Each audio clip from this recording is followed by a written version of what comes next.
Mbote lisusu bandeko nanga na bandeko oyangai tozali le 11 mai 2020.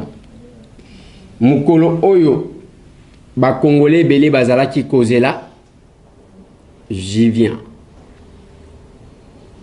Mes condoléances les plus attristées encore une fois de plus pour na bana Upen Mobimba pour la disparition. Il y a Papa Chamouana. On l'appelait papa, on l'appelait professeur, les autres l'appelaient prêtre. Il est bien, bel et bien parti. Mes condoléances les plus attristées, Batinde Libiso adresse que en attendant programme, matanga na ezali ko se tenir na résidence na GB. Je dois vous donner l'adresse. Prof Chamona, Balobi, Matanga Naye. Oh, la dépouille sera levée, lobby les 12, na morgue à hôpital à cinquantenaire, vers nécropole, entre terre et ciel, na 13 heures. Pour le moment, le deuil est observé sur avenue Cétrément numéro 11, quartier GB. C'est ça. Donc, il nous a quittés, lobby à Kokundama, dans la nécropole entre terre et ciel. Bakozo Kornaye et Kokendekuna. Le prof Chamouana, je vous ai dit hier, Azalaki directeur de cabinet, et Monseigneur Moulumba, en tant que chef de la maison civile. Le prof Chamouana, Azalaki 01, il y a département à Bisso, il y a sciences politiques, dans l'Université pédagogique nationale. Le prof Chamouana, Azalaki doyen à faculté à droit, tango faculté à droit et bandit, c'est le tout premier doyen à la faculté de droit qu'on a à l'Université pédagogique nationale. Le prof Chamouana a passé la plupart de sa vie en Italie. Que toute la famille estudiantine, scientifique et Coca-Cola, ba condoléances nabiso. Je sais que ba professeur nanga mususu lobby, bazali kobenganga de partout. Les profs Jean-Denis Kassese m'a appelé plusieurs fois. Les profs Alphonse Makengon Koutou m'a appelé plusieurs fois. Tout le monde est touché pour la disparition du professeur Chamouana, y compris ses anciens étudiants, naba étudiants à Siko. Eh ben, c'est la voix de tout le monde. Je dois vous dire merci.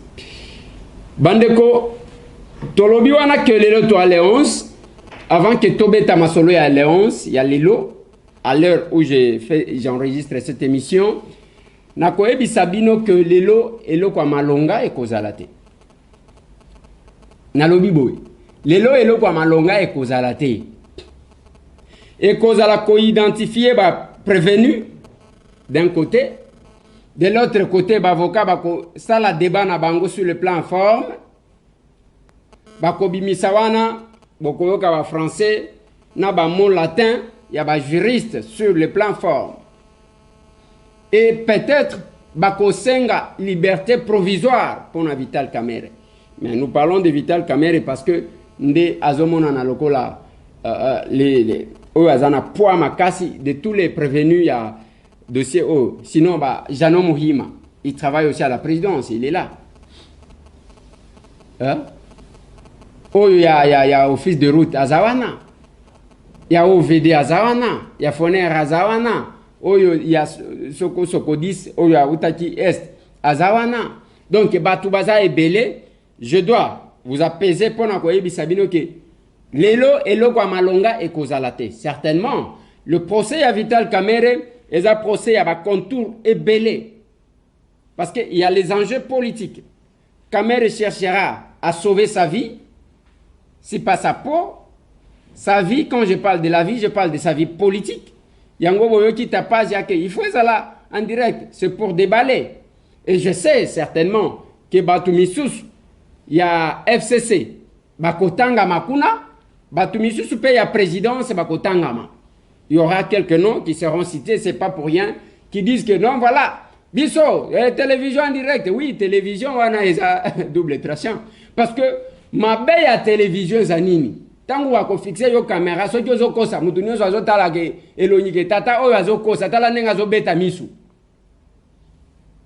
Na lobi boy.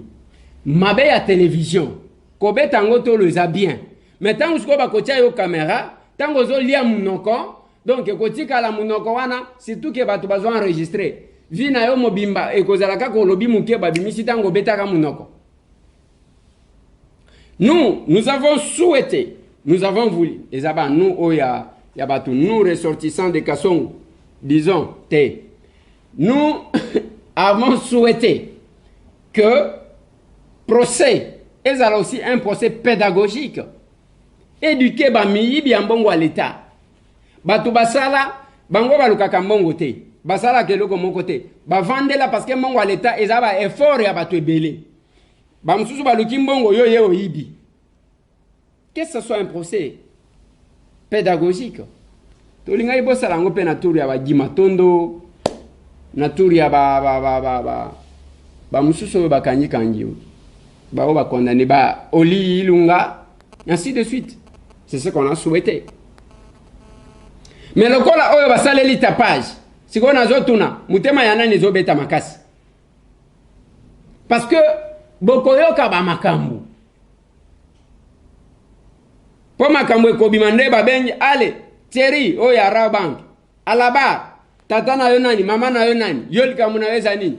Oh yende mtu alobaka nanga bokoyoka batu na cité baganji. Oh. Eye kobima ale oyo abimi Jamal tata wa nenge nazo sambele la tata wa na parce que mtu akopesa biso biloko yewa mtu akopesa biso biloko yewa tata wa nenge muteme zo suka yewa ozo mona zo sala biloko yewa zo sala ha akopesa biso biloko tata wana awazana semka ngai lelo na butu mobima na lalite pona kosambela nzambe kolo yokela ngai Jamal azala nzoto makasi batela ye toyoka biloko ngai tambwe makambo ya Congo eza compliqué tolobela likambu ya moba tozolobela makambu ya Bunia deux dossiers. Bande Konanga, je vais vous mettre une vidéo. Natiela Kibino vidéo ya liboso ya administrateur. Là, je vous mets vidéo moko ya mokonzi moko wa Mampinga. Azo expliquer na Swahili. Bolanda. Mwito huu umetolewa wakati huu uvumi ukiendelea miongoni mwa raia ndani na nje ya tarafa ya Moba kwa uwepo wa Wanyarwanda katika kikosi cha majeshi ya DRC FARDC kilichowasili ndani mwa tarafa ya Moba hapo Aprili 19 mwaka huu wa 2020. Msemaji wa jeshi la FARDC brigade ya 21 ya hatua ya haraka amesema hakuna Wanyarwanda katika kikosi hicho. Meja Changa Pepe hata hivyo ameitisha raia wote kusitisha uvumi huo wa uongo na kulitegemea jeshi la Kongo ambalo limetumwa na serikali ya taifa kwa ajili ya kuvikumbua vijiji vya Mliro ambavyo vinaikaliwa na majeshi ya Zambia toka Machi 13 mwaka huu wa 2020. Sisi tunaambia population kuwe kimya. Kuwe kimya. Sisi jeshi tuko pale mjuu yao. Na kama watu wanakuwa na hiyo malibeur que armée rwandaise, hiyo ni kudanganyika kabisa. Nadhani kusema armée rwandaise ni kuextrapole, ni kwenda mbali zaidi. Sisi ni jeshi la Kongo.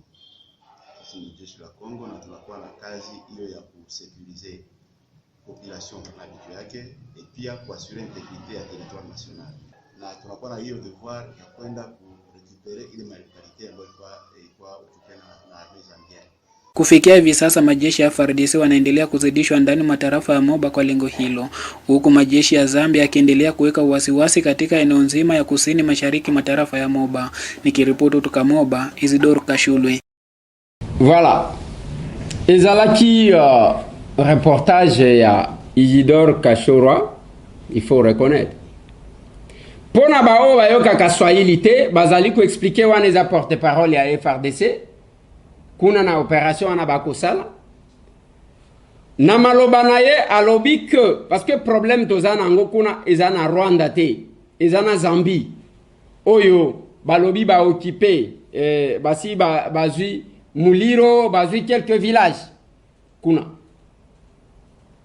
Et le porte-parole, il y a FRDC, a lobby que bako sabinote ke o ba Rwandais baye awa soki ndenge ni bisonde toye pona koluka kotia kimia na makambo ekoleka na pays voisin na biso ya bazambien to koka koyeba nini ezosalema batindi biso pour remettre la paix. C'est ce qui se passe là-bas. Mais nous apprenons que la situation ne fait que monter. Ne fait que monter. Je ne sais pas depuis quand biso tozo ba problème na bazambien. Il y a degré haut.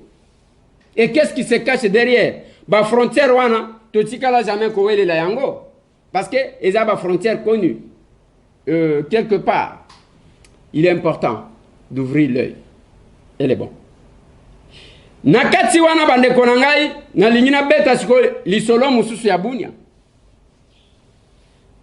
Lisolo ya Bunia, j'ai reçu une publication ici.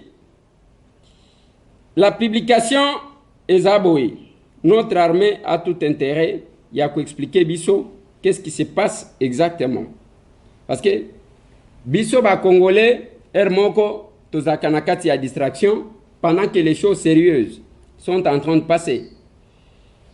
Nazui publication urgent, imminente chute de Bunia et Goma et renversement de Félix Antoine Tshisekedi.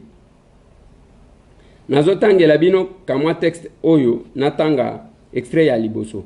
Toute la machine est en marche pour que le contrôle de la ville de Bunia et ipso facto la province de l'Ituri passe entre les mains des assaillants. Les acteurs visibles resteront toujours Codeco, FPIC. Mais la réalité toujours inédite reste la détermination de Kagame et Kabila de parachever leur rêve de s'approprier l'Est de la RDC en accordant présentement la priorité à Ituri, vu que le Kivu est considéré comme un terrain déjà acquis. Tout est déjà prêt, calculé pour encercler la ville de Bunia et la neutraliser sans beaucoup d'efforts.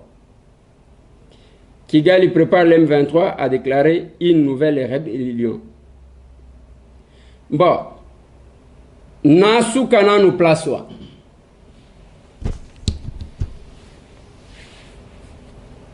Dans cet article, balobi que bazo considérer que Kivu basi bazuyang. Les Kivu wapi? Le nord ou le sud? Et dans l'article, balobi que les chute ya ville ya Goma na Ituri. Bunia bazali encercler yang. Chef d'état-major, na mikolo ezala ko tika la calme ta. Bon communiquer, bon ebisa biso, qu'est-ce qui se passe à Moba? Qu'est-ce qui se passe à Muliro exactement? Et qu'est-ce qui se passe à Bunia? Parce que quand vous vous taisez, vous laissez la place à la rumeur et on dit en français qui ne dit mot consent. C'est-à-dire, Mutsoki a l'obité. Azon di mayango éclairé to lobité que beaucoup tana secret ya stratégie militaire nabino. Ne fais-ce que vous expliquer biso qu'est-ce qui se passe. Au moins nyonso tokoloba procès caméré mukuna lobby nyonso wana tozoloba parce que il y a ce Congo. On ne parlera pas de ça ce qui Congo na biso ekei tokozala batu to kotelengana. Qu'est-ce qui se passe sur le plan sécuritaire? Ba menace oyo ezali yango to ezali yango te to ezaba formol ya ba réseaux sociaux. Je referme la parenthèse en attendant, mais je vous promets qu'après cette émission je vais essayer de faire quelques appels. Ils ont vraiment intérêt de nous expliquer. Maintenant union soyo ko Salem, où sont les services de renseignement? Où sont les services de renseignement? Parce que pour nous Salema, il faut bilo comme Koboy. Je vais ouvrir une parenthèse que je vais refermer. Boyebi que biso awana Kinshasa. Tant on a zolo ba biso ba combattant. mutu azoloba ke okomi mpe lolendo eza lolendo te parce que ntango nga na leva option ya kozala combattant ya kokende na front yo ozalaki kobatela nzoto na yo toyebi un combattant ne pactise pas avec n'importe qui yo kosala confiance kaka na mutu ndenge wana même ndenge toali na presse awa ce n'est pas parce que mutu aleki kaka na télévision alobi ngai tambwe nga nasaleli confiance te mupaya nde mutu amelaka mai ekufela mbwa naloba même na baparlementaire debout nalobi beaucoup d'animateurs oyo bozobimisa baanimateur mosusu oyo tozomona bawuti wapi o c'est-à-dire nini bobosani ke bazalaki kotindela batu biso batu ndenge wana mutu aye alobi abandi kofinga kabila nzoka nde mutu ya renseignement après bakangie era kobimisa ye bapese mbongo boyebi yango te o bayebi biso toviva makambo ti tozalaki awa na enseignement bisika tozalaki kosangana baparti politique nyonso eza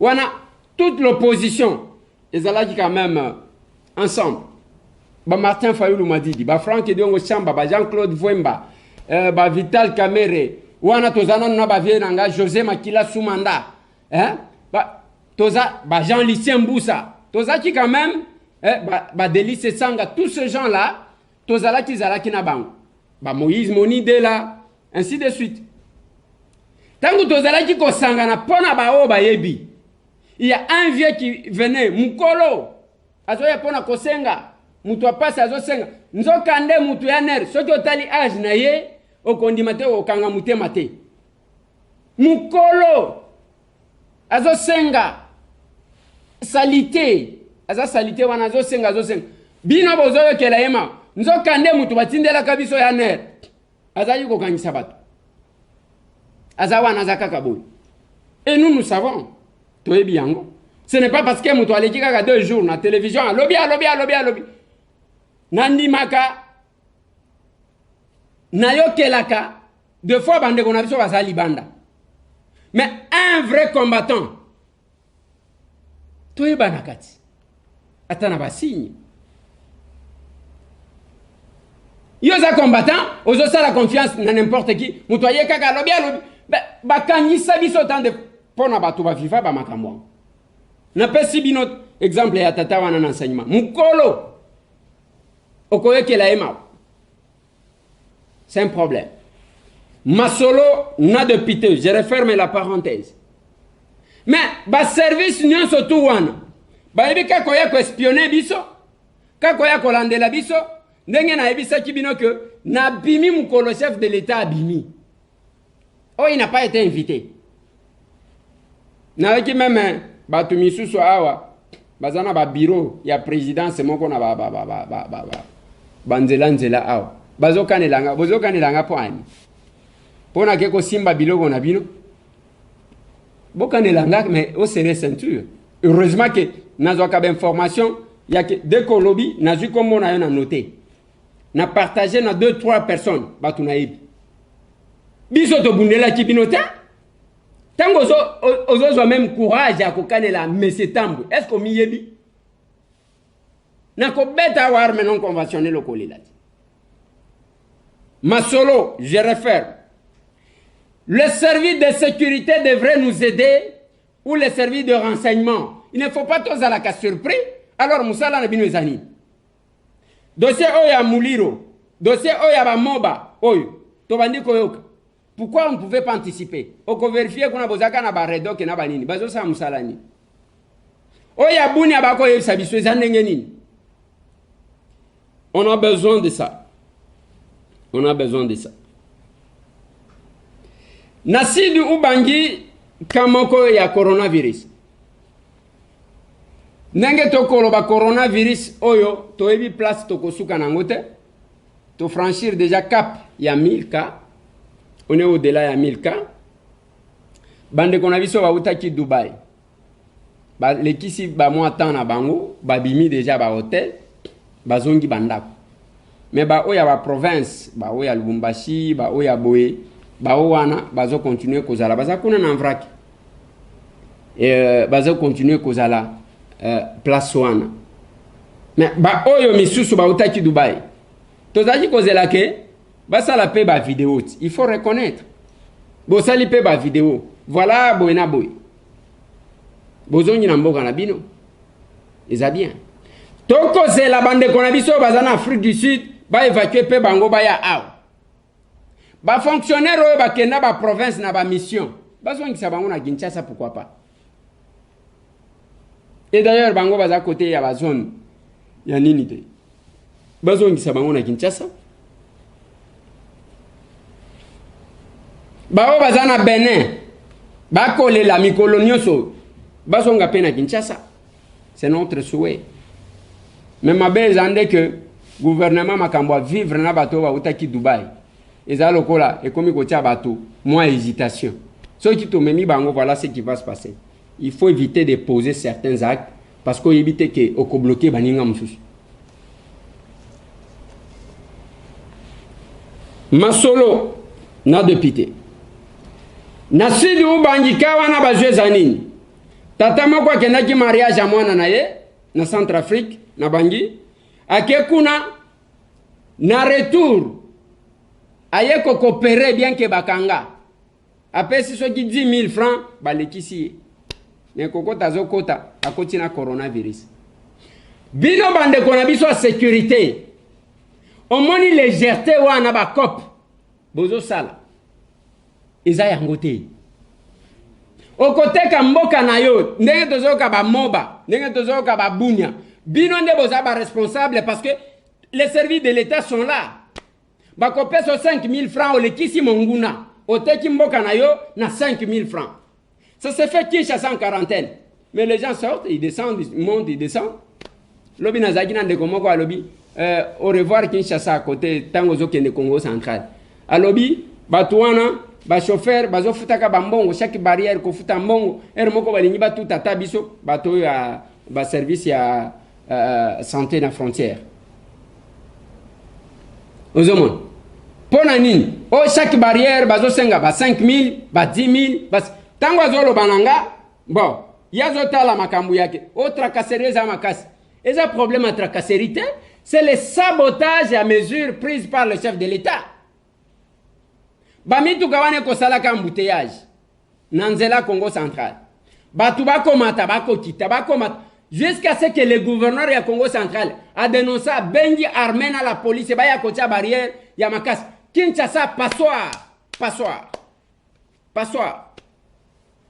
bango bakeko sala mombongo na bango mon général Silvano Kasongo balobi Kinshasa eza passoire barrière wana et comme ya kosenga mbongo kolekisaka batu olobaki na biso ake ozwi ba drone ozwi soki ndenge nini mais mon général ba drone ezo sala nini regard diminuer ton ndenge nini to soki kana gombe ce n'est pas possible. Mieux vaut la fin d'une chose que son commencement. Voilà. Mieux vaut la fin d'une chose que son commencement. Et corruption dans mon modèle loin. Bon, est-ce que c'est la corruption? En criminologie, balobi c'est une règle. Et qu'on benga ma règle juridique. Pour nini parce que des fois mon tubotindi e bopesi mbongo te azozo mbongo wana pour faire fonctionner l'État. C'est dans ce sens-là, dans une vision criminologique, on ne tient pas trop de rigueur par rapport à ça. Mais il faut toyeba. Pourquoi vous ne mettez pas ces gens-là dans les conditions telles que baluka kakosenga mbongo te pona okotisa munguna. Le gouverneur de l'Équateur a dénoncé yango alobi akozongi samasuwa soki yeli susu. Oya bandundu aloba ainsi de suite. Mais Kinshasa passoire komata kokita même nzela mutuka. Et personne qui fait quelque chose. Mutu ya mutema mawa pona mboka na yazate. Donc yozu 5 000 francs mon kotisi monguna. Siko na sud ubangi likolo 10 000 francs bakotisi coronavirus. Bato bako kufa combien? Légèreté. Diaba service. Isa malamte, il est vraiment important de prendre certaines choses au sérieux. Masolo n'a de pitié. Likambu ya ba masque avant que nabete labino, ce qui a été notre journée d'hier. Masque bazwa ngo pona ko sécuriser batu. Ba imposer pour ya masque pona ko sécuriser batu pour que batu ba kufate. Mais il ne faut pas que bino la police et bobani ko tirer sur les gens pona masque. Olandi mutumbangu batindeli biso ba image awo. Olandi mutumbangu yo wana obeti masasi. Non. La police, un policier attanga ba stratégie à neutraliser mutu sans kabeta masasi. Boti que j'ai toujours félicité général Moko Seguin. Moi mobali wana habité soki akenda wapi. Seguin na kutaye na Mbandaka. Ba uti ko boma mutu. Je pense nazalaka na Dieu m'a cassé là. Ba uti ko boma mutu ba ko mema ebembe. Ozomona ba ko mema ebembe nakanda bake wana le gouverneur qui était là c'était Tony. Tango bake kuna Tony ayambi bangote. Siko bazozonga na ebembe na bango na kanda biso to uti. Tomoni kaka to uti kisasa. Tomoni mouvement na lobby petit. Toyeba qu'est-ce qui se passe? Tango ba fongoli caméra bango bakanisi keza RTNC. Tala bato Équateur ndenge bazalaka. Bana Mbandaka bazaka blague te. Ezalo kola, mutu akosala boite muluba ye afentaka. Muluba afentaka okokanisa ke akoboma yonza kande eloko moko te. Azolo bana ninku bangula ninku joule même. Donc ekosuka kana ninku joule ninku bangula wana. Mais bana Mbandaka wana batute. Bazalo kola bakambelembe. Kweto akutoke boy, shoka ikalungua mupini kabaki. Dès qu'à lobby 2-3 fois, azana nzoto na yo. Siko tangu bamoni caméra, bazana milangi na maboko. Na lobby mo, awa ya biso ici. Le général Seguin akita sans garde du corps, sans armes, azaika na Motorola na ena maboko. Obike, akota entre biso na population en colère. Nenga maîtriser la population. Oh, j'ai dit quand même, tozana batwa. C'est ça la police. Ezaka muke muko beti masasi. Muke muko beti masasi. Jamais. Jamais. Muke muko. Donc un policier qui n'est pas en mesure de maîtriser mutu. J'ai aimé aussi un adjudant. Adjudant moko na Kitambo magasin wa. Batoyo bazaji kofile Christine Chiboui. Bazara na bamura. Bazo. Nous sommes sur le dossier pour nous vérifier. 5 moura baeba côté na bureau avec un conseiller entre guillemets et chef de l'État ayewana je viens du Canada ainsi de suite papa likambo Canada yeko sa nini awa wana soki tolobi bobani ko kanela biso kuno baebisio ke ngai na ko banga ko kana na yo ngai na ko kanela yo awa na Kinshasa moni yango yo ko zala ozotambola na ba soda. Mais c'est un voisin à peuple. Il suffit seulement d'atteindre comme on a eu à. Au cause de l'insécurité, mon gars, que ça canate na kisasa. Mbote na bande konanga tout. Ba mampinga ya makasi na Maroc. Na linga kobosa na binote. Et wana tangu baye o adjudant na lobi. Mes respects, monsieur le conseiller. Déclinez votre identité. Bamura balo ba we unatafuta nini? Papa. Bobi mana biro na ngai. Bobi mana biro na nga. Biro waneza kutu biro amalonga te kamwa biro kaka ya ndengwa. Mais apesi yango poids. Un adjudant. Je dis voilà. Ezana batu oyo babangisa te. Soda banga boye pamba te. O mutu soda zo wele la ka kobeta masasi muka beti masasi. Donc a soda malonga te. Parce que botanga ba stratégie bongo exercice nyonso bosala ka botalisa kabiso bozo kota na ba mai bozo bima ezaka pona manduki donc ce que za manduki te wa eloko te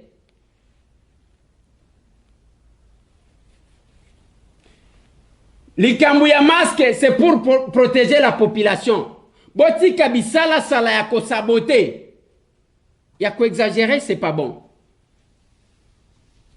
Eza malamu te. Likambo insécurité na Lubumbashi ekomata makasi. Ouais. Ekomata makasi. Boyebi que na Lubumbashi wana, vous pensez qu'insécurité wana ezomata pona ni? Pona babandika. C'est une insécurité organisée créée. Yango boyo chichungu alobi makambo ya ba combattant ya UDPS na ya Inafek na Kasumbale Salobi, c'est l'FCC qui est en train de manipuler. Mais ceux qui yo combattant FCC ça zo manipuler yo ozamututa. Ozamututa. Et ce qui se passe actuellement à Lubumbashi, c'est créé pour déstabiliser. Et ça n'a pas tout baza simasi. Na Lubumbashi wana bande konanga bo. Un colonel, il y a la police. Pété.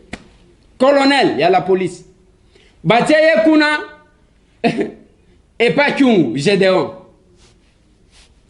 Donc, bazoya natongo ayewana pona apesa yembo tazo betabo. Kambo.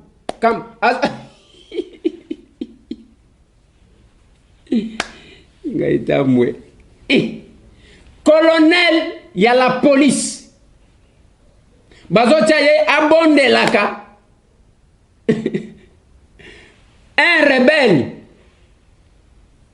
Mutwa boma batu. Alata ba organe génitaux ya batu. Azo bengaye kambo. Bozo kanisa ezani. C'est parce que le monsieur est couvert. Naba o bazali kolo ya colonel. C'est simple que ça. Mais place batu bazo kate, pe bazo ebate. Nyoka soki okangeli na ndaku, mukolo moko akomela yo. Soki osali inventaire ya batu tu bakufa na buzoba wana ya Gédéon Kyungu. Batu atribi misusu baza combien? Boy bisanga batu atribi misusu baza combien? Parce que kenda ko sala na ba village ya bakatange bango moko. Comme conséquence batu bazo boma eza bakatange bango moko. Est-ce que bozo mona? Boya kolobake moi bazo bongisa kokata katanga ainsi de suite. Vous tuez vos frères Kindoki ezanini ezatangu mutu azo boma bande konaye. Et Sengati que toi insistais quand même sur ces points-là. Toi insistais Nayang. Lobby dimanche biso to vanda kite mbula nokaki certes ndenge na bisaki bino to salaki comme d'habitude quelques descentes. Ba descente wana toke kota la bande konabiso ya ba personne vivant avec handicap o ya kitambo tozalaki na kitambo kota la bande konabiso wana toye komona ba conditions dans lesquelles les personnes vivant avec handicap peuvent vivre. Tango zotala esika ngo batia bango na ba menace ba kozwa lelo ke mutu moko alobi asomba lupango ainsi de suite, ça pose problème parce que on va finalement tout vendre. Makambo to koloba ya justice, j'insiste encore, na fongola nanu parenthèse, bande konanga ba iba yo mbongo pa biak ezala ya muke ezala ya ebele le kana itaga 120 na commune ya Kinshasa entre Wileri na Kasavubu na bureau na biso pesa kombo na yo numéro na yo ya compte opesi montant o ezawana na numéro de contact soki mutu azana poto ekatindi ndeko na ye aw numéro ya mutu a Kinshasa ezala numéro pe ya mutu a poto ezala tozala kana ba deux numéros comme ça on sait en cas d'urgence to bengi muntu parce que cette semaine, et aussi la tête, tu as déposé plainte contre ton avocat, tu as déposé plainte contre la BIAC. Beaucoup vont en abattre, au Kenda y bomba mbongo na yo, pour na épargner, ko boyake, e bunga yo, mais kuna bake ko iba yo. So ki bank, ok ko zo myongo. Akosenga yo, ozo mikanda lupango tika. Deke mikololeki, azui lupango na yo ateki. Biso sko ende mingamba na bango. Totika bango pourquoi? Nazo senga bino que vous ne me demandez pas un double travail. C'est-à-dire quoi? Il y a que yo vandi ozana ndeko na Kinshasa linyuko tinda yete ngai nyonso nasala kango na anine te. Zwa numéro na yo pesa ndeko na yo akena itaga 120 na komina Kinshasa entre Wiliri na Kasavubu. Apesi kombo atie numéro na yo ya compte. Soki ozana numéro na mutute ndenge papa moko abenga jinga ki azana ngo na mutute. Numéro kombo na yo atie wana montant o ezana compte wana numéro de téléphone ya mutu poto pe ya mutu ya awa. Je referme la parenthèse. Tokenda ki bande konanga kotala bande kona biso bandicapé. Tangu tokoti kuna kopesa bango mwa masque. Mais tango kopesa batu ba masque ekosuka kana masque te. Bako yesa yo ke mutu akolia masque te. Mwa loso, mwa mafuta. Parce que loso mutu akosala ta poto poto. Ndenge na lobaka tokuta na kaka na ba problème susu. Tokuti ke papa moko autaji kukufa. Ndenge toko loba boy. Toko bunda pour que tokunda papa wana. Merci na bande konanga tout. De konanga la joie et Aïssa Kinga que ezana papa moko bien que le nom est parti, je ne suis plus rappelé. Oyo atinda ki assistance na ye à $50 pona toko kako sunga bandeko. Parce que asala ki paie sensibilisation na ndenge na ye, il y a paie $600, papa wana paie $50. Et ben voilà. Maintenant qu'on a koloba, il faut sikoto bunda pona tokunda parce que tokotike bembe wane vandita ndenga kokunda. Kozwa mwa cercueil, kozwa mutuka ya kokende, kosomba libulu ainsi de suite. Des problèmes tokutani nango. En dehors de ça, encore 2 cas de maladie otomonani nango. Mais à part wana bande kona biso wana bazana problème pona badouche na bango déjà bazana badouche. Mais il faut que vous la bango ba ma porte, babu kandenge ya komata, ils ont posé problème, ainsi de suite. Basi biso de kota boyendo bandikapi moyena matana ke sola ku ezati ko ndenge basala ki placement nango eza déjà il faut babuka yango bachangwa tabaka ya sipono sa moya ko matana ke sikona na sola nde oyo bokosala na basima wana bolakisi ya mona lobi na koluka na possibilité to kene na bakamba ta to kundanani ndeko awa pe otango bande problème amo te komita moni okay bon de kumbi basudango oyo nde kwa kanisa oyo na awa ko kuna mama zo sokola oyo no sa gap plus d'accord matanga mweza oh yaka to mona matanga malema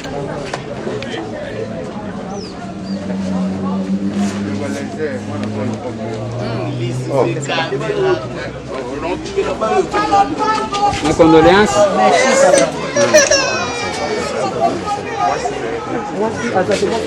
que la moitié nous abandaki ko supporter ye wana kasinaye wana kanzi yende mtakala kinaye wana kasinaye oh mama boti ye alors bandenya na lobi wana mama tozokende koluka mwa makoti na sengi mpe bango batuna mpona toyeba soki cercueil ekosenga boni motuka ekosenga boni po te toluka neni na kokunda ye ça va. Merci beaucoup. Merci. Bon, papa, tozongi alors yosala biso nasengi na bango batuna soki tokozwa cercueil ndenge nini komsa toya tokende ça va. Merci beaucoup. Merci.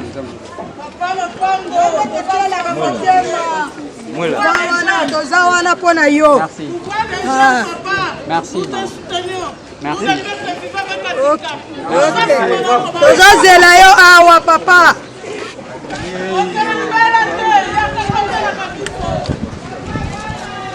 Eh ben, Eza yango wana, on va tout faire pour que to secourir bango. Toko sala ndenge ni. Mais grâce à lisungi na bino, toko sunga bandeko wana. Même ceux qui boleki na nzela na ngati. Mike Kalambai, alandaki ake komona bande kona biso ba personnes vivant avec handicap oyo bazana commune à Kinshasa bango kaka nde mutu babenga kinga papa merci tomoni mutu aleki ata soki osepelaka na monsieur Tambo te soki omoni ke pa na ngai il n'y a pas d'assurance otindeli ata ndeko na yo ake asungi bandeko ekozala malamu. C'est ça la différence avec nous. Tangu tolongwe kuna tokei bandeko na ngai avec votre effort, avec votre assistance na appui à Fondation André Kadima oyo appui ya kibiso na ba maputa wana boko mona la fondation nous assistait oui toyeko kita toke kuna na UPEN tomeki ko assister pas seulement ko pesa bande ko na biso ba masque pour que ba se protéger oui mais pendant cette période de confinement batu bazo kufa na banzala na bandako soki ozana mwa muke na lobaka na bino bakundaka mutu na mbongo te ba oyo bazo assister wana ce n'est pas parce que bazana ba millions ko assister eza mutema ko assister eza mutema ce n'est pas voir des millions ezana mutu azana peut-être $500 mutu azana $100 mokomona $10 akabeli moninga ezala kandengwa mokomona mutu azana $1 million azakuna zakana ba projet je dois construire en Espagne je dois faire un château en Italie je dois faire ceci mais bande konangai ba château na Espagne ba château na Italie même aux États-Unis d'Amérique oui eza malamu mais bakundaka mutu na eloko te bakundaka mutu na eloko te yango ngana koloba même bande kona biso to bunda na bango o ba komi isiko boy bino ba komi ba prêtre ba combattant batikali na balabala Nathalie Sibino tombe boyeki maloba témoignage ya mutu oyo azali na kati ya kuna deke ba moningai pona nini babenga kinga so zala kawa eza ya ba combattant ba mbela kana ba kupana résidence mwana jama kabuni tukundaka kuna liboso tango ba mambo zongi basali ba piètre même makamnyoso mais o nyoso ba combattant o nyoso o batikala ta visiter eloko moko te musamo pesa ma o ne to ba wane buka surtout dani matiti ko biso bato kati ba matiti ko te moni no abe ai on to bon son da tango ko ma propre ba sala ba nyoso ba piètre mbali ba bundela ki mboka o de quoi Eliezer yakota la place bakunda ba combattant yakota la place bakunda ba martyr mais awa na cité ezana batu bakoliaka mbongo na kombo ya ba martyr awa na cité ezana batu bakoliaka mbongo na kombo ya ba Rossi Mukendi pour que ba tirer sympathie Rossi Mukendi akufa ainsi de suite ayeba ka place mama ya Rossi Mukendi azata mwasi ya Rossi Mukendi ayebi place azate bana na ye famille ya Rossi ayeba kate mais yem nde mutu abima défenseur na bango yango Nathalie Sakibino likamwane mo nantemiti tous ces gens qui ont insulté les gens sur les réseaux sociaux quand la femme de Nemo Nantemi fait cette sortie médiatique elle vous dit que parce que ngai de grain na monelaki ba live ba kofinga nenge bimela ki comme ya Nemo Nantemi je me disais mais Nemo Nantemi place à kozala gâté nzokande batu ya ba mativi tokobimisa bino tiba koeba on vous donnera toujours la possibilité l'opportunité à kofinga batu tokopesa bino ba opportunité wa tokopesa bino moi c'est Nemo Nantemi tango alobi c'est Olenganko et Mutetela qui fait tout qui achète un habit à Nemo Nantemi qui amène $100 $200 $300 na Nemo Nantemi. Eza batu nyonso te bazaka ba tribaliste. Yo ya yesu ko tribalisme ezaka ya kofinga ka batu ono ya ne Congo otelemi wana. Non, ba ne Congo ce sont ezana batu ba respectuer. Le premier intellectuel ya mboka na biso azane Congo. Eza batu ya kozwa n'importe comment te. Kimbangu oyo batu tu bazotanga. Yoko ozotanga kombo kimbangu ozofinga batu ozolakisa éducation ratée. Nemo Nantemi dossier na yebi misibino na poasa moi si na yebi misibino na poasa et vous avez le courage moko ya bandoki tango zo bima zo loba lisusu. Courage moko ya bandoki. Eh ben voilà bandeko nanga, grâce et assistance na bino. Nde tozali kosunga bandeko wana. Bakunda kamutu na mbongo te. Il ne faut pas bozala lokola ba politicien na biso. Oyo, bazo yibaka nyonso. Bazo tikaka population boye pam. Peuple azo souffrir. Mais yo soki ozana mwa muke. Sunga Fondation André Kadim. Asa kaka mutu boye. Mutu kaka mutu pamba. Alobima bakokundanga yo kanisa zana bana te. Azana bana zana bakokoti. Ce n'est pas parce que zandenge nini akoka kipe koloba que bon akokabela mutu te nyonso kotika la pona bana na ye. Mais mabe ya ba égoïste mukoloko kufa bana na yo bakoboma na pona koteka biloko. Vanité de vanité. Toya boye tokozonga kaboye. Naloba kanabino opération 2 mètres. Ata soki ozalaki ndenge suka 2 mètres. Babola misusu eza 1 mètre. Osuki wana. Banda kuna yo ya minene ya milai wana etikali. Bana na yo bakoboma na bakolanda yo likolo biloko liakana bato. Yango na lobaka na bino oza vivant yeba kovanda na bato pour que mukolo kokufa balela yo. Les actes ya bato répondaka. Voilà bandeko na ngai naza presque na suka mais na prometaki que nazwa quand même 2-3 appels nabino avant que toka bon. Allô, bonjour Eliezer. Bonjour maman. Oui. Papa,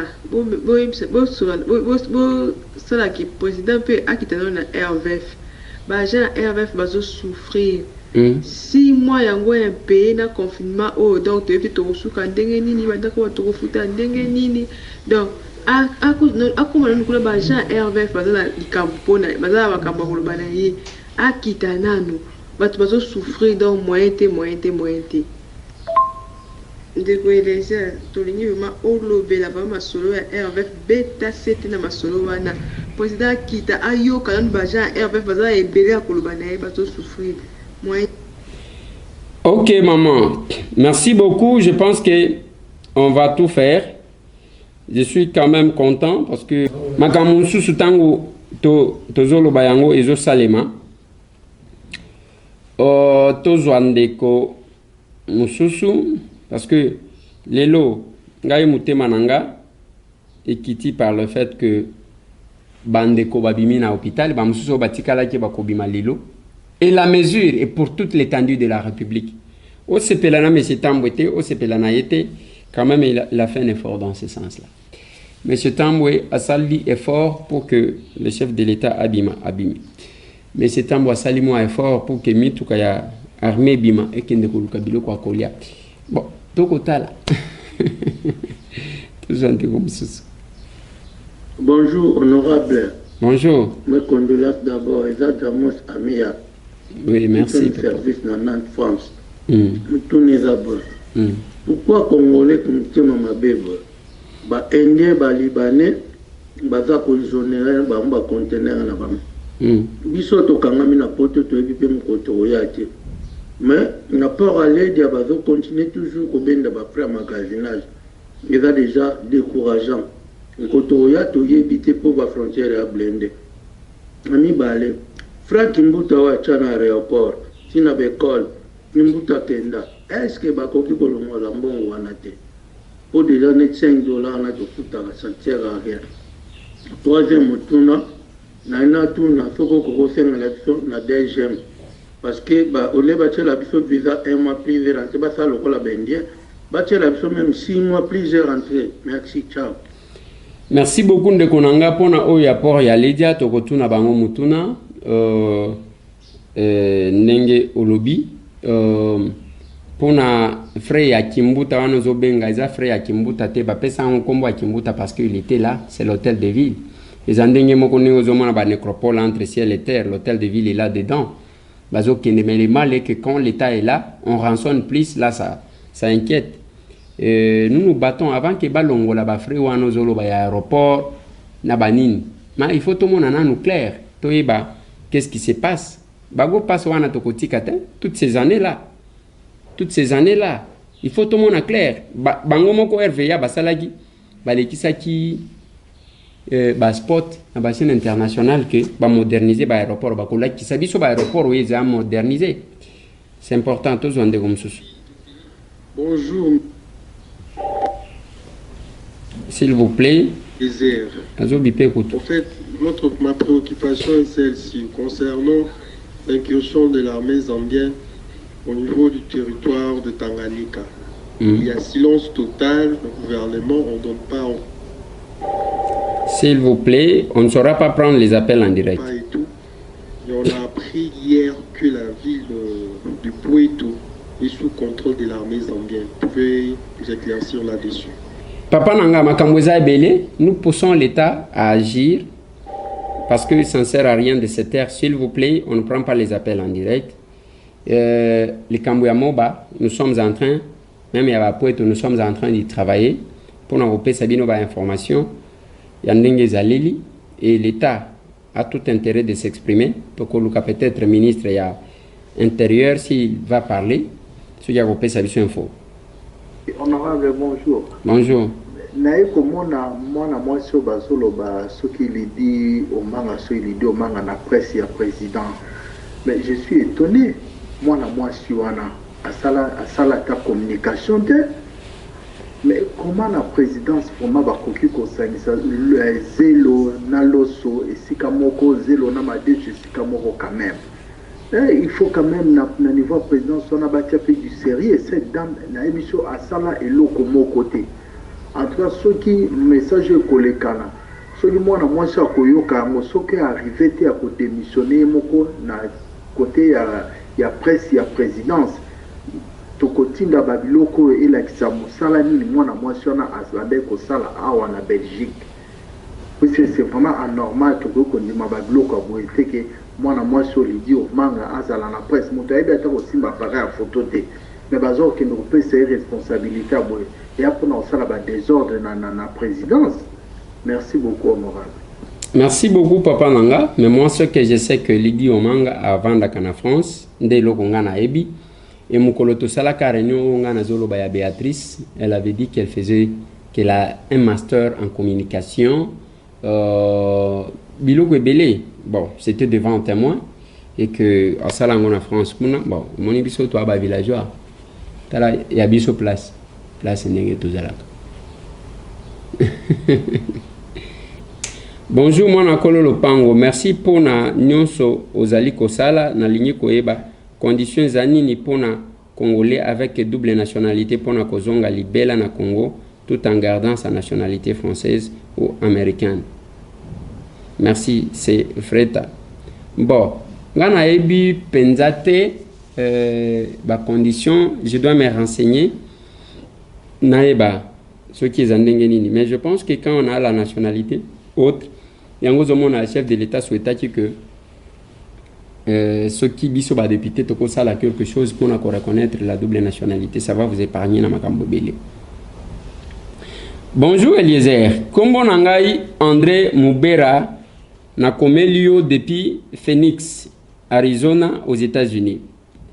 Permettre nga na pesa yo makanisi nanga pour na COVID-19 na landaki na réseaux sociaux conversation ya président Félix na homologue na ye ya Madagascar pe kalamingi te na monaki na même réseau bakisi oyo uti na Madagascar. Question nanga ezali soki vraiment gouvernement eza kosala copté pour la pandémie oyo. Pourquoi pas bapesa ba malade ya COVID-19 qui si wana surtout que et pesa qui résultat qui toko na Madagascar et pas wapi ba activiste nyonso ba activité nyonso ezo salema sans problème. Oui mais papa nanga les souhaits que batu bazala malam et docteur Jérôme Otozalaki kozela acha yena Kinshasa mais on ne comprend pas les silences. Azana na laboratoire, izandengeni, on ne comprend pas les silences. Tous vendez comme ça. Bonsoir, Ndeko Lézer. Bonsoir, président. Masolona député, bonsoir. Bonsoir. président biso toza bato na yo tolindaka émission na yo toza na niveau ya Angola précisément na Luanda tozobenga mpo toyeba justement mpona likambo etali procès ya ndeko Vital Kamerhe mpona journal Lobby. Alors tozobenga mpo toyeba disposition yango eza ndenge nini ekoleka en direct sur bachaîne nini ekozala bachaîne ya kana RTNC ou bien bino mpe bokozwa yango tolanda ba YouTube ye ndenge nini explication yango ekozala ndenge nini. Donc yango tobengi toyeba disposition yango soki moyen ezali ya korapele biso borapele biso soit bofungola quand même teboyamba biso po toyeba ndenge tokoza parce que biso koto nyonso tu na Luanda tovandi ngai komona nga ndeko Magi Makonvo naza bon combattant kaka depuis ba IDPS kaka na kati ya Ngola koto mais nazaki étudiant à niveau ya excusez ndakiri aba voice zoom sur la traîne ka voice kaka mais na ebité soki ozola na mais toza pena soutien to na commission na yo toza pena ba membre toza ba membre soutien pour un jour to ta contact pour to ibandini to ba na sala masolo na yo bien voilà.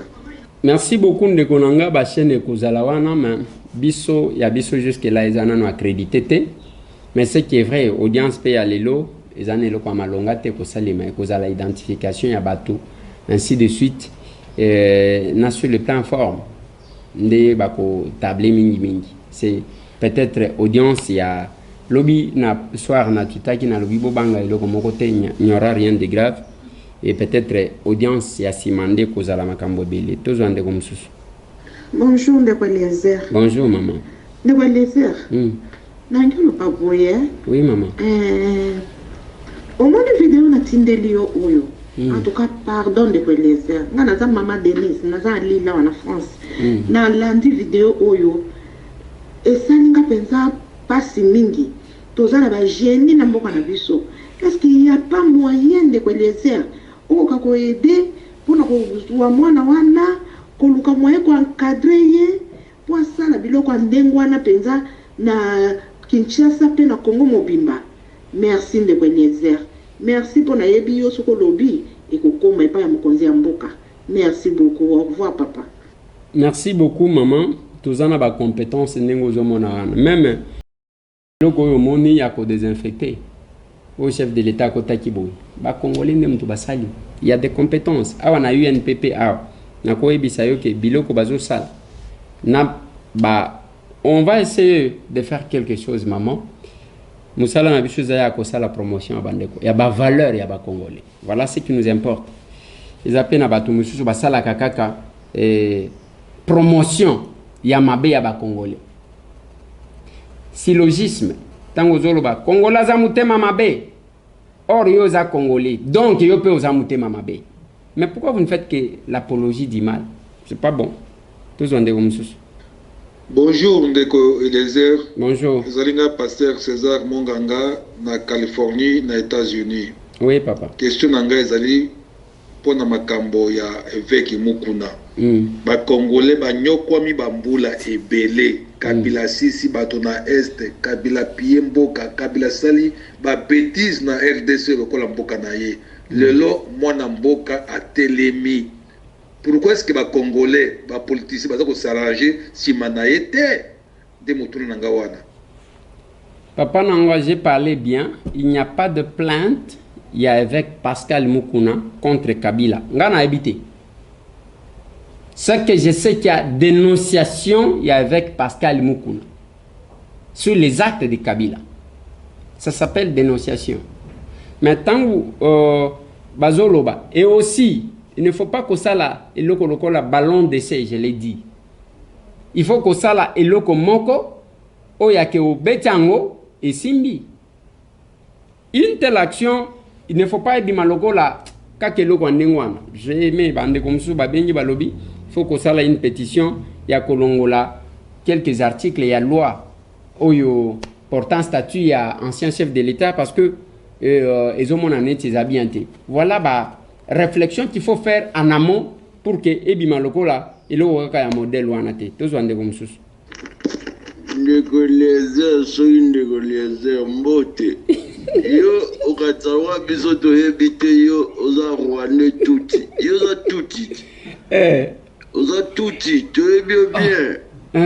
Yo kasi biso ba congolais to bazoba. To hebio bien papa. To tala kana famille na eza wapi. Bandego na yo mwasi na bana yo. Yo moko muto za rwande tuti. Oza tuti, yo za bantute. Oui. Oza bantute papa, oza bantute. Oui. Merci beaucoup. Ndeko na ngai. Omonika elongi na ngati. Ngana za tuti.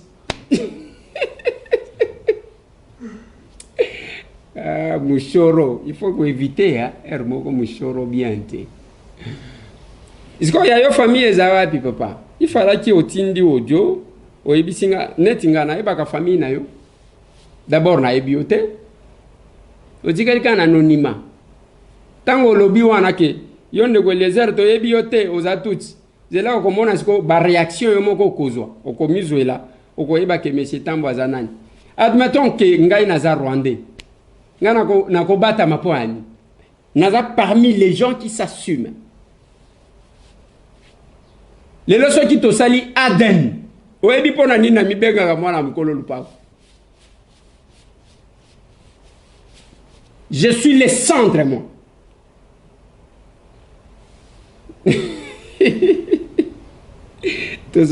Bonjour ndeko lezer boni binokuna ndeko lezer na ndingana lobaka kaka pona na ngana pesa mwa idée pona kaka na ndenge otanga ka ba message pour batu ebele ba se plaindre que batinda ki ba message otanga kité patati patala patati patata donc na ndingana pesa mwa idée na ngezala kini que na o mekanono kutala nombre ya ba message ezala écrit ou par audio oyo kokozwaka na chaque émission na lingina lobake ezala oyo ezali 10 et 1 minute ou plus 5 secondes wana ekosunga yo et puis donc okoko proposer soko okozwa ba 50 premier message ezala audio ezala par écrit soko ozwi 50 wana nde oyo koleka donc muto ya koyoka message na été à se plaindre était donc il les quitte parce que et y a qui après parce que ba message nyonso wana muto ta koka ko memango na présidence mais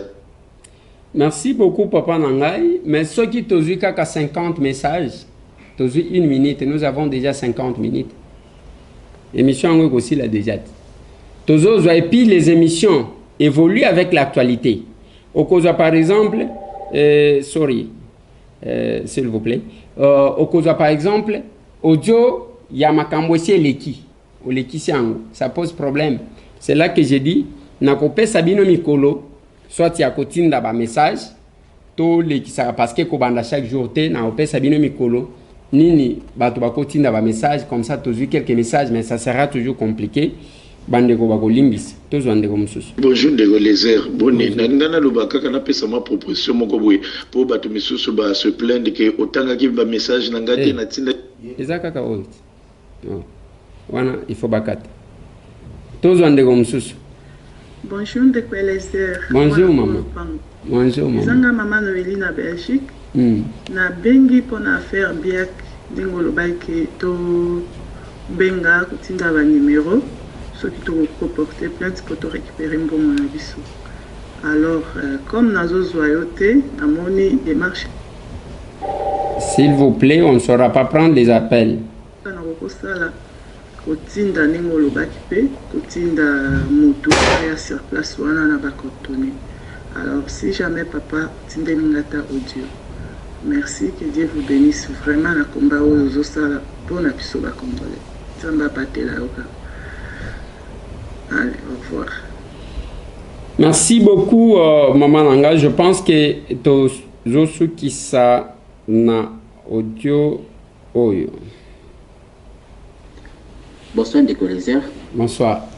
Comment on a eu les Congolo? Bon, ce qui a dit message par rapport à l'émission, moi, on a l'anda qui est pas na yote, mais l'anda qui est pas on est journaliste. Christian Bosembe. On a commenté ces plaintes. Il y a Mukuna apporté sur ancien président de la République.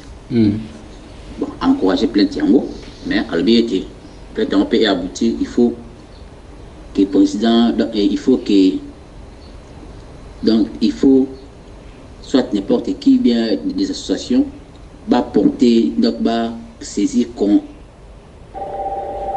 S'il vous plaît, on ne saura pas prendre les appels.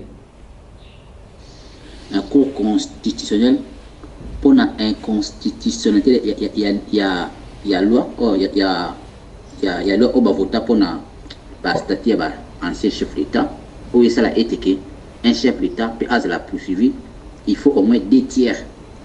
2 tiers, il y a congrès, donc il y a donc 2 tiers. Donc aussi, Assemblée nationale, nationale, bon, je crois qu'il y a 8 lois là. On va député 8 lois là. Donc 2 tiers, il y a congrès. Bon, si moyen président a la poursuivre avec égalité. Parce que yo étant que député, mon lobby à peuple, est-ce que moyen cause la tête, dans le niveau du Parlement, pour saisir cours constitutionnel pour la loi, parce que la loi, on est votant, donc c'est une loi qui est anti-constitutionnelle. Mais comment donc on peut vivre dans un pays où il y a des députés comme ça qui dans la classe mais dans le Parlement, donc tout ça la loi anti-constitutionnelle. Pour ça que un groupe de gens base à la poursuivité. Et on a enseigné na yo tant que député mon Blamboka la place qui rakaka au le bla pour na makamba président est-ce que moi cause la té bon ça a été que loi ya ancien vice-président ils la modifier et c'est là que donc ils la conforme à la constitution parce que la constitution est prouvé que ni Mutumote Azal di Kolambeko il n'y a pas de personnalités spéciales dans le Congo. C'est ce que la constitution prévoit dans son préambule. Donc si je ne me trompe pas, ouais. Donc on a évité ce qui est tant que député au cours de la démarche. Je vous remercie. Merci beaucoup Nazu Audio Nayo. Le collègue Asuka 2 minutes, c'était beaucoup quand même. Mais Nazo Ebisayo une chose.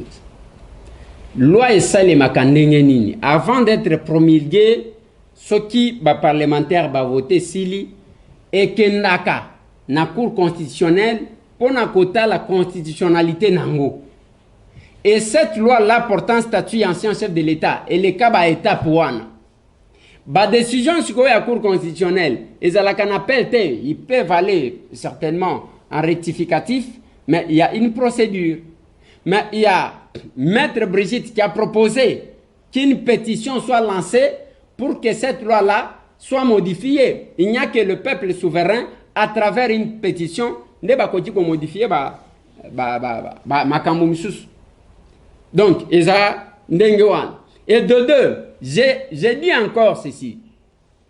L'évêque Pascal Mukuna a sali dénonciation.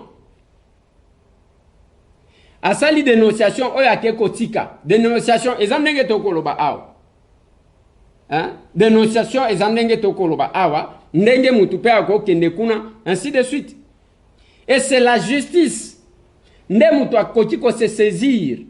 La recherche d'infraction paye yangoan. O basalaka. Mais quelque part là, notre justice a un petit souci. Parce que cet aspect de recherche d'infraction, ermoko bazo betakara. Mutu akosa l'infraction bazo ze la plaignant. Mais bomoni yango isalimiti. Ezandengwa. Todo ceux qui sa bande konanga ndeko moko boye pona nini. Tika koloba ke il ne faut pas le qui ça. Awa tribune masolona député. Eza tribune ya démocratie. Il faut que tu apprennes de comment quoi lobby. Il y a lobby. Yo nego Eliezer, zo gid nego Eliezer. Oza tuchi. Ba komaka ngonenge ninyo. Tucha go ba komaka ngonenge ni. Ba lobby ke mwana mukolo lupango aza Rwandais, aza tuchi. Yango ba yibi wande kona yete. C'est quand même un problème. Il y a mais il fallait laisser quand même la liberté aux gens de s'exprimer. Tokoye bandengen, ermongo peut-être nga na yebakate ke nazaka tuchi. Hein? Na yebakate, ermongo bakoya ko yebisakai. Nga itambwe, nenge bandoki bako yo kamite mapasi. Na esubi nota? Na esubi note. Na lobi na bino mukolo moko akolela. Na esubi note. ozomona tatonement tantôt oza député kolobate tantôt ete oza tuti yo yebite oh tantôt na esui bino te bande bonanga na lobaki boy tokosala blague te biso to bunda pona mboka oyo biso batambi muto koleka ta loba batindela biso bato ndenge na ndenge baya ko infiltrer biso bakoma ba pire pona kosala ba makambo. Heureusement que sur les nous avons une dimension mokobo. To bundi la Congo. Pour les vrais, to zala kacha etumba wana to ko bundi. So yo monika ka oya tira kaka sir bandeko. Muto linga tele matire sur. Il faut voter la identité na yiti. Aza mutuni. Voilà bandeko nanga na uti ko yebi sabino que na procès à Kamere, c'est l'identification, c'est sur le plan forme. Tose la tour mususu ndenge koya. Bien sûr, les laboratoires fonctionnent de part et d'autre. Bako déballer nani, bako salir nani, mais l'essentiel n'est pas de citer les noms d'une personne, mais l'essentiel, c'est d'amener le preuve. Plus 243 998 311 332. Masolo na député. Na kolobanabino avec insistance. Bande konangai. Tobundela batute pour que totala kabango. Les combattants même oyo babengi ba martyr. Ata honneur même pas Pierre Tombal. Et ba mususu bazakuna pona ko diaboliser batu. To kondimate. Jamais to kondimaka o to reprocher ki na régime ya Kabila ese répété. To kozala ba première ko bundi sabino. Botika la branche bisona bino ezali solo. FPI kuna toyoki mutu moko au syndicaliste alobi ke bakokaki ko la question orale avec débat contre DG et FPI. Papa, vous allez interdire à un parlementaire d'initier une action parlementaire. Bozo bombanini. Toyoka masolo, j'utilise les conditionnels. Ya ketangu ba invitaki DG et FPI awa. Il aurait déboursé na caisse à FPI 200 000 $ pour être dehors. C'est le conditionnel que j'utilise.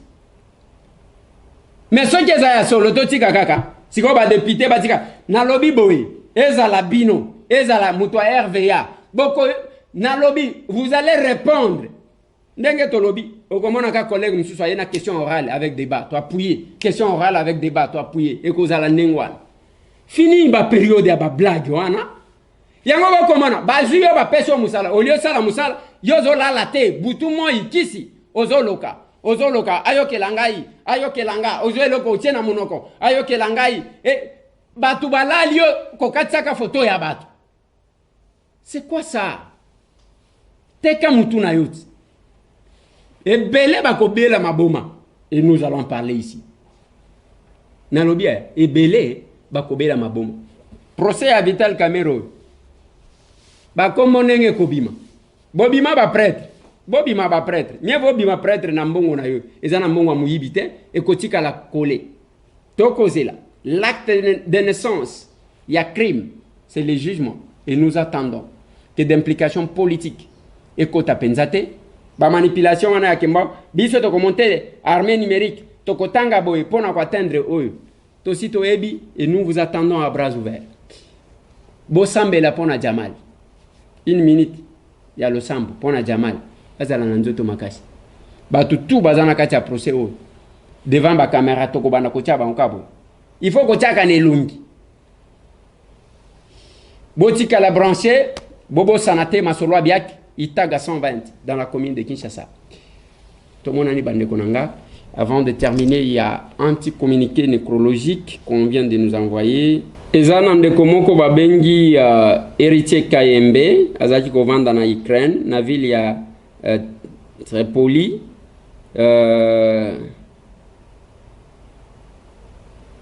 Azaki kovanda na Kinshasa, na quartier Salongo na Lemba.